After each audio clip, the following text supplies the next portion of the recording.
കേട്ടോ. Hi hello friends, ഇന്ന് നമുക്ക് വിഷു സ്പെഷ്യൽ ഒരു അട ഉണ്ടാക്കിയാലോ. അതിനായിട്ട് 1.5 ഗ്ലാസ് വെള്ളത്തിലേക്ക് 1 ഗ്ലാസ് അരിപ്പൊടി വീതം ഇട്ട് കൊടുത്ത് പാകത്തിന് ഉപ്പും കുറച്ച് വെളിച്ചെണ്ണ കൂടി ഒഴിച്ചു കൊടുക്കണം. വെള്ളം തിളച്ചു വരുമ്പോൾ അതിലേക്ക് നമ്മൾ അളന്ന് വെച്ച അരിപ്പൊടി ഇട്ട് കൊടുത്ത് നന്നായി കട്ട കെട്ടാതെ ഇളക്കി എടുക്കണം. പിന്നെ കൈ കൊണ്ട് ഇതുപോലെ നന്നായി കുഴച്ച് സോഫ്റ്റ് ആക്കി എടുക്കണം. ഇനി പത്തിരിക്ക് എടുക്കുന്നത് പോലെ ഓരോ ബോൾസ് ആക്കിയിട്ട് എടുക്കണം. പിന്നെ ഇതിൻ്റെ ഫില്ലിങ്ങിനായിട്ട് വേണ്ടതാണ് ശർക്കര, തേങ്ങ ചിരവിയത്. ശർക്കര ചിരകി ഇതുപോലെ വെക്കണം.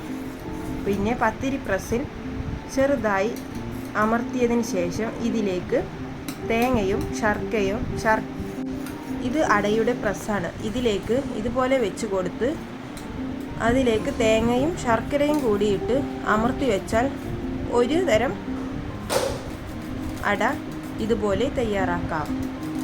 ഇനി രണ്ടാമത്തെ സ്റ്റെപ്പാണ്, ഇതുപോലെ കയ്യിൽ വെച്ച് തേങ്ങയും ശർക്കരയും വെച്ച് ഇതുപോലെ അമർത്തി വെച്ച് മടക്കി കൊടുത്തു കഴിഞ്ഞാൽ രണ്ടാമത്തത് റെഡിയാണ്.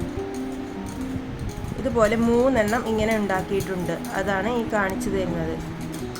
ഇനി ആവിത്തട്ടിലേക്ക് വെച്ച് കൊടുക്കാം. 2 വിധം.